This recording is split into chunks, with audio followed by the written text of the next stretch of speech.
इस वीडियो में हम देखने वाले हैं आपके जो प्रादर्श प्रश्न पत्र हैं, एक कौन से विषय का, गणित विषय का, उसके 4 अंक के क्वेश्चंस देखने वाले हैं। क्योंकि हमने पिछले 3 वीडियो में 1 अंक के सभी क्वेश्चंस दोनों सेट का, 2 अंक के सभी क्वेश्चंस दोनों सेट का और 3 अंक के सभी क्वेश्चंस दोनों सेट का करा दिया हुआ है। आज हम देखेंगे 11 से 14 तक लघु उत्तरीय प्रश्न हैं। प्रत्येक प्रश्न के आंतरिक विकल्प हैं और प्रत्येक प्रश्न पर 4 अंक आवंटित है। तो आज हम देखने वाले हैं 4 अंक के क्वेश्चंस। तो यहाँ से 11 से 14 कितने क्वेश्चंस हो जाएंगे?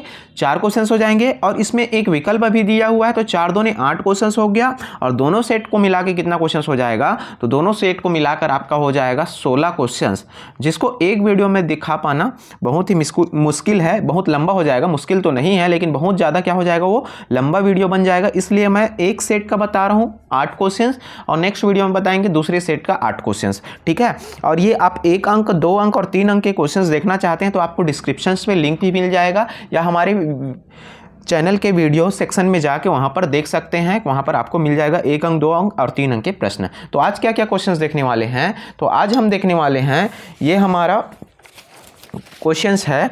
आज क्या क्या क्वेश्चंस देखने वाले हैं इस वीडियो में? तो यहाँ पर 11वां क्वेश्चंस है। 11वां क्वेश्चंस है, शंकु की ऊंचाई ज्ञात कीजिए यदि उसका आयतन 550 घन सेंटीमीटर तथा उसका व्यास 10 सेंटीमीटर हो। इसमें में का या क्वेश्चन है, अथवा क्वेश्चन है, 14 सेंटीमीटर व्यास वाले अर्धगोले का संपूर्ण पृष्ठ तथा आयतन ज्ञात कीजिए। 12वां क्वेश्चन देखेंगे, निम्न सारणी की माध्यिका ज्ञात कीजिए। इसी का ऑप्शनल है, निम्न सारणी से बहुलक ज्ञात कीजिए। ये क्वेश्चन भी देखेंगे। और ये 13वां क्वेश्चन देखेंगे, मूल बिंदु से होकर जाने वाली उस सरल रेखा की प्रवणता ज्ञात कीजिए जो बिंदु 2, 3 से भी होकर जाती है। और इसमें का क्वेश्चन देखेंगे, इसी में का 13वां का अथवा क्वेश्चन है, वाई अक्ष पर स्थित किसी बिंदु के निर्देशांक ज्ञात कीजिए जो बिंदु 5, -2 व 3, 4 से समदूरस्थ है। नेक्स्ट देखेंगे 14वां क्वेश्चन है, यदि 2 समरूप त्रिभुजों में 9 गुणित त्रिभुज ABC का क्षेत्रफल बराबर 16 गुणित त्रिभुज PQR का क्षेत्रफल है तो AB अनुपात PQ का मान ज्ञात कीजिए। ये भी क्वेश्चन देखेंगे। और ये एक प्रमेय भी है, सिद्ध कीजिए कि एक समकोण त्रिभुज में कर्ण का वर्ग शेष 2 भुजाओं के वर्गों के योग के बराबर होता है। तो इतने क्वेश्चंस देखने वाले हैं। कुल मिला के आज इस वीडियो में प्रश्न पत्र क्रमांक 1 के 4 अंक के 8 क्वेश्चंस देखने वाले हैं। प्रश्न पत्र 1 और 2 मिला के 16 क्वेश्चंस हैं। तो आज हम सिर्फ प्रश्न पत्र क्रमांक 1 का देखेंगे। तो प्रश्न पत्र क्रमांक 1 में 4 अंक के कितने क्वेश्चंस मिल जाएंगे आपको? कि 8 क्वेश्चंस मिल जाएंगे। तो 8 क्वेश्चंस हम देखने वाले हैं। तो शुरू करते हैं 11वां क्वेश्चन से।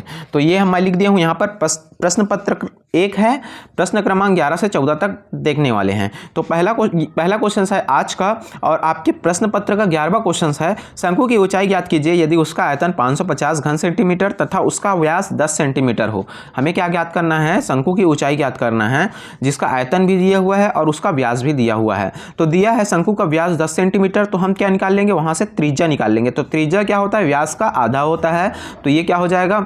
व्यास 10 है और बटे 2 का 2, तो 2 एकम 2, 2 पंचे 10, तो त्रिज्या r बराबर कितना हो गया? 5 सेंटीमीटर हो गया। शंकु का आयतन भी दिया हुआ है हमें। शंकु का आयतन कितना दिया हुआ है? 550 घन सेंटीमीटर। तो शंकु का आयतन बराबर 550 घन सेंटीमीटर। तो शंकु का आयतन का फार्मूला क्या होता है? 1/3 पाई r स्क्वायर h। तो 1/3 पाई r स्क्वायर h बराबर 550 का 550। 1/3 का 1/3 पाई का मान कितना होता है? 22/7। तो 22/7 r का मान कितना है?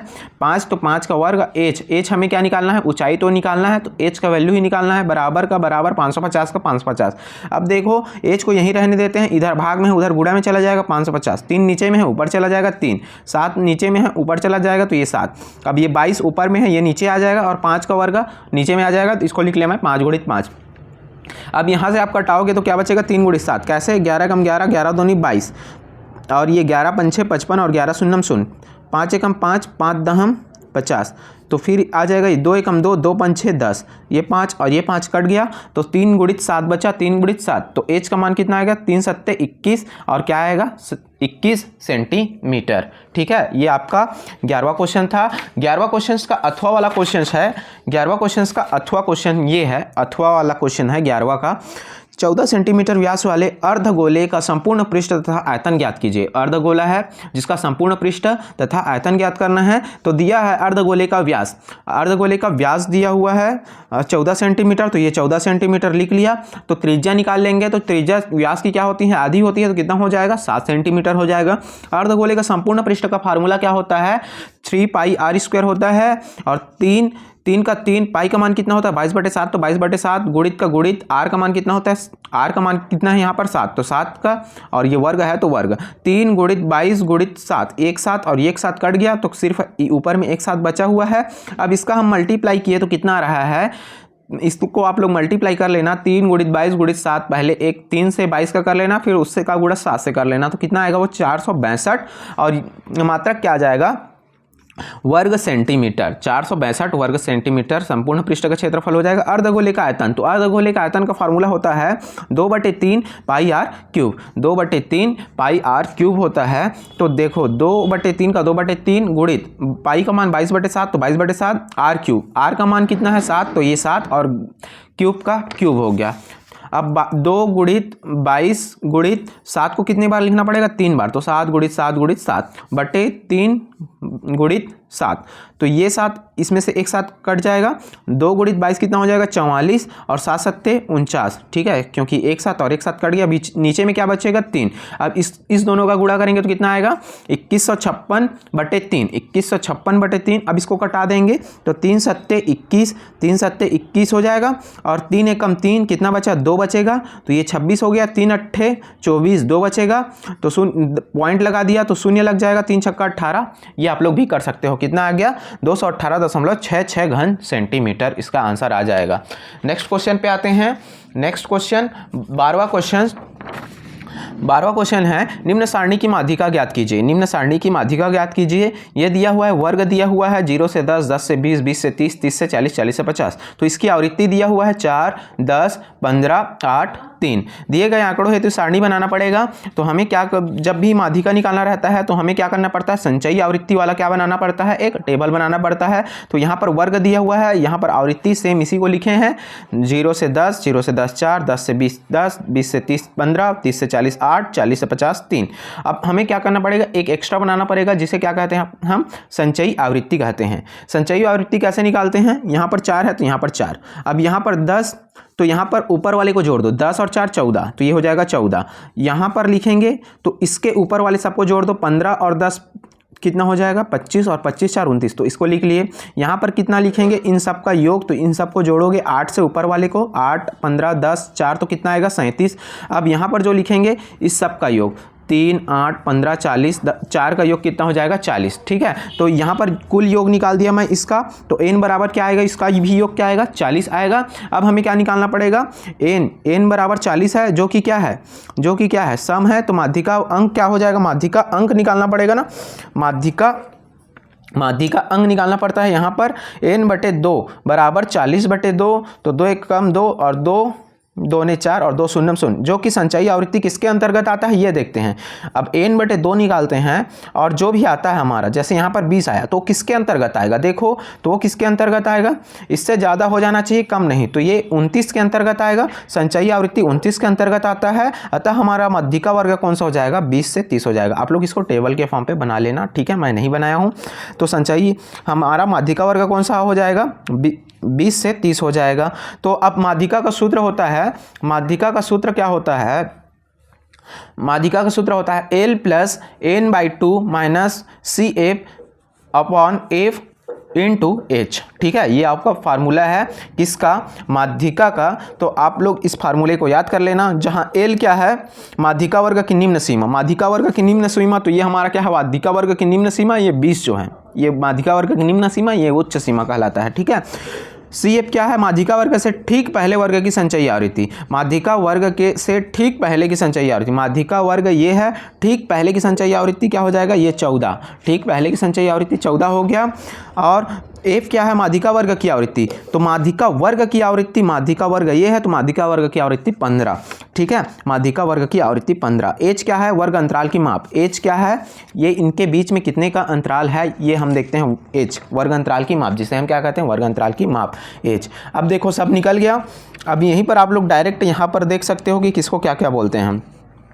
ये क्या हो जाएगा आपको L हो जाएगा, ठीक है, ये क्या हो जाएगा आपका L हो जाएगा, ये क्या कहलाता है आपका F कहलाता है, इस 29 का ऊपर वाला क्या कहलाएगा आपका CF कहलाता है, ठीक है, ये 15 जो है F है ना, और क्या कहते हैं H, इसके अंतराल को, ठीक।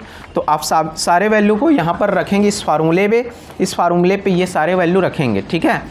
इस फार्मूले पे सब वैल्यू रखेंगे तो एल कितना है यहाँ पर 20 है, प्लस का प्लस, यहाँ पर ब्रैकेट लग गया, n/2 ऊपर में निकाले हैं ना, n/2 कितना निकाले हैं 20, तो ये रख दिया 20, माइनस का माइनस, सी एफ का वैल्यू क्या रखे हैं 14, तो ये 14 बटे 15 का 15, तो ये गुणित 10 हो गया।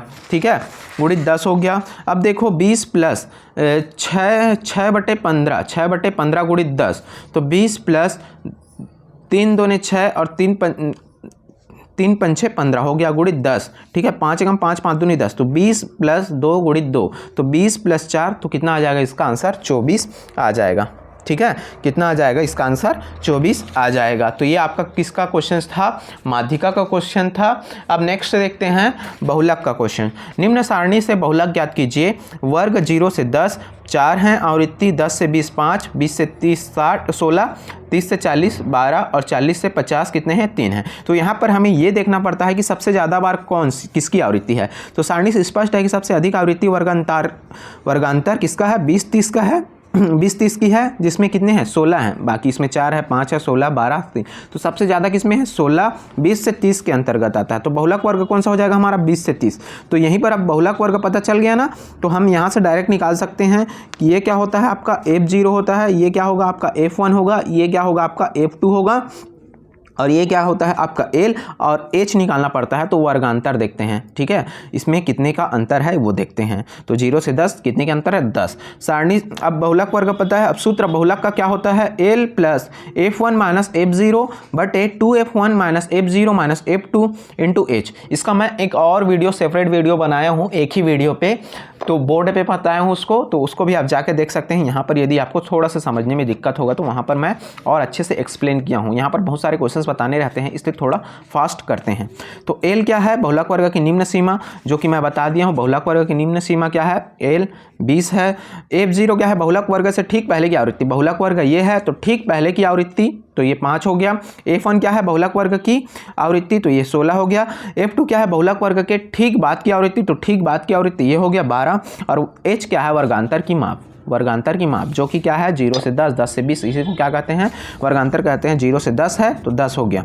ठीक है, अब तो बहुलक बराबर क्या हो जाएगा, फार्मूला में रख देते हैं वैल्यू को। तो ये L बराबर 20 है तो 20 प्लस का प्लस, ब्रैकेट क्लोज, F1 का मान कितना है 16 है तो 16, माइनस का माइनस, F0 का मान कितना है 5, तो ये 5 बटे का बटे 2 गुणित F1 का मान कितना है 16, तो 16 माइनस का माइनस, F0 का मान 5 है तो 5, माइनस F2 मतलब 12 गुणित 10, 20 प्लस 11 बटे ये 16 दूनी 32 हो गया, और माइनस दोनों माइनस में है तो माइनस आएगा और दोनों जुड़ जाएगा 17 गुणित 10। ठीक है, अब ये 20 प्लस 11 गुणित 10 हो जाएगा, और नीचे में कितना बचेगा, 32 में 17 गया तो 15। अब यहाँ पर से 5 दूनी 10 और 5 तिया 15 हो गया। ठीक है, तो नीचे में क्या बचा है 20, यहाँ पर का 20 बचा हुआ है, ये प्लस का प्लस, 11 दूनी 22 बटे 3। अब यहाँ पर से मैं 3 का एलसीएम ले लिया तो 20, 3 का गुणा इधर भी हो जाएगा तो 60 प्लस 22 बटे 3, तो 82 बटे 3 आ गया। 3 एकम 3, 3 दूने 6, कितना बचा 2 बचा है, 3 सत्ते 21, एक बचा है, पॉइंट लगाएंगे तो 0 लग जाएगा, 3 तिया 9, फिर एक आप बचेगा 3 तिया 9, तो इसका आंसर आ जाएगा आपका 27.33। तो ये भी हो गया आपका बहुलक वाले क्वेश्चंस, इसको भी आप लोग कर लीजिएगा। अब देखते हैं 13वां क्वेश्चन। मूल बिंदु से होकर जाने वाली उस सरल रेखा की प्रवणता ज्ञात कीजिए जो बिंदु 2 3 से भी होकर जाती है। तो दी गई सरल रेखा मूल बिंदु कहाँ से जाती है, मूल बिंदु का निर्देशांक क्या होता है 0 0 होता है, तो 0 0 तथा बिंदु 2 3 से होकर जाती है। तो यहाँ पर x1 y1 ये हो जाएगा, x1 बराबर 0, y1 बराबर 0, x2 बराबर 2 और y2 बराबर 3। तो हम जानते हैं रेखा की प्रवणता, जिसे हम क्या कहते हैं ढाल भी कहते हैं, रेखा का प्रवणता m बराबर क्या होता है y2 माइनस y1 बटे x2 माइनस x1 होता है। तो y2 का मान कितना है 3, y1 का मान कितना है 0, तो माइनस 0 बटे x2 का मान कितना है 2 और x1 का मान कितना है 0, तो ये 0। तो 3 में 0 गया तो 3 और 2 में 0 गया तो 2, 3 बटे 2 इसका आंसर आ गया। ठीक है, ये बहुत ही छोटा क्वेश्चन था और ये 4 अंक के क्वेश्चन हैं। ठीक, नेक्स्ट क्वेश्चंस पे आते हैं। ये अथवा वाला क्वेश्चन है, 13 का अथवा क्वेश्चंस, या अब इससे पहले बनाए हैं उसको बनाते या इसको बनाते, ठीक है। वाई अक्ष पर स्थित किसी बिंदु के निर्देशांक ज्ञात कीजिए जो बिंदु 5 - 2 व 3 4 से समदूरस्थ है। वाई अक्ष पर स्थित है तो उसके एक्स निर्देशांक क्या रहेगा, 0 रहेगा। तो माना दिए गए बिंदु क्या है, ए क्या है 5 - 2 है, व बी क्या ले लिए 3 4 है। माना वाई अक्ष पर स्थित बिंदु पी का निर्देशांक क्या होगा, 0 y होगा। क्यों 0 लिए यहाँ पर, क्योंकि ये वाई अक्ष पर स्थित है। तो वाई अक्ष पर स्थित किसी बिंदु का एक्स निर्देशांक क्या होता है, 0 होता है, इसलिए 0 ले लिया और वाई पर कुछ वैल्यू रहेगा उसको, इसी को हमें क्या निकालना है निर्देशांक को। यहाँ पर तो 0 रहेगा, ये वाई का मान क्या रहेगा, इसी को हमें निकालना है। तो प्रश्नानुसार ये क्या है, इससे समदूरस्थ में है, इससे क्या है समदूरस्थ में है, तो पी ए बराबर होगा पी बी। अब यहाँ पर फार्मूला होता है दूरी का, तो x2 - x1 का स्क्वायर प्लस y2 - y1 का स्क्वायर, तो यहाँ पर भी x2 - x1 का स्क्वायर प्लस y2 - y1 का स्क्वायर हो जाएगा। तो x2 क्या है पहले के लिए, पी ए के लिए x1 x2 क्या हो जाएगा आपका, ये x1 y1 हो जाएगा, ये x2 y2 हो जाएगा पी ए के लिए, और पी बी के लिए x1 y1 और ये x2 y2 हो जाएगा, ठीक है। तो इसके लिए पहले पी ए के लिए क्या निकाल रहे हैं, दूरी निकाल रहे हैं।